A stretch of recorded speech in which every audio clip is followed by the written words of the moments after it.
hello' কি খবৰ পুনৰ এটা ব্লগলৈ সকলোকে স্বাগতম জনাইছোঁ যিহেতু মেঘৰঞ্জনী বাক মেকআপ কৰিব আহিছোঁ আজি বহুত দিনৰ মূৰত এবাৰ ছেকেণ্ড টাইম বাক মেকআপ কৰিব আহিছোঁ মই আৰু বায়ে ক'লে যেন কাকজানৰ ৰাস আছে আৰু মোক মেকআপটোৰ কাৰণে ইনভিটেশ্যন দিলে আৰু ময়ো অকণো নৰৈ পাই গ'লোঁ সেই কাকজানৰ মেকআপ কৰিবলৈ ষ্টাৰ্টেই কৰি দিলোঁ যিহেতু মই ইমান ঠাণ্ডা পৰিছিলে সেইটো কাৰণে ভিডিঅ' কৰা নহ'ল কিন্তু মেকআপ কৰি থাকোঁতে অকণমান ক্লিপ ৰাখি দিলোঁ আৰু ভাবিলোঁ এইটোকে আপোনালোকৰ মাজত শ্বেয়াৰ কৰোঁ আগতে এবাৰ যিহেতু কৰিছোঁ মেকআপ এইবাৰ 2 নম্বৰ বা প্ৰথমবাৰ কৰোঁতে ইমান ফ্ৰী হোৱা নাছিলোঁ বাৰ লগত কিন্তু এইবাৰ ইমানেই ফ্ৰী হ'লোঁ ইমান কথা লেকচাৰ দিলোঁ মেকআপ পটককৈ কৰিয়েই হৈ গ'ল আৰু বালে সৰুকৈ মৃত্তিকাৰ পৰা এটা জুৱেলাৰী লৈ গৈছিলোঁ যিহেতু মৃত্তিকাৰ আজিকালি অকণমান পাব্লিচিটি কৰি ময়ো ভাল পাওঁ যিহেতু ভাল কাম কৰি আছে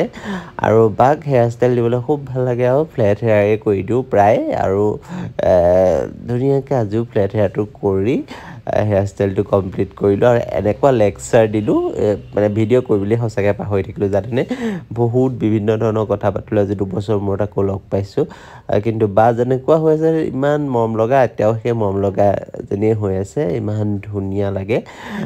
সেইবিলাক কথা পাতি আৰু এয়া হৈ গ'ল ফাইনেল লুকটো কেনেকুৱা লাগিছে জনাবচোন আকৌ এটা মিনি ব্লগৰ সৈতে লগ পাম আজিলৈ লৈছোঁ বিদায় বাই বাই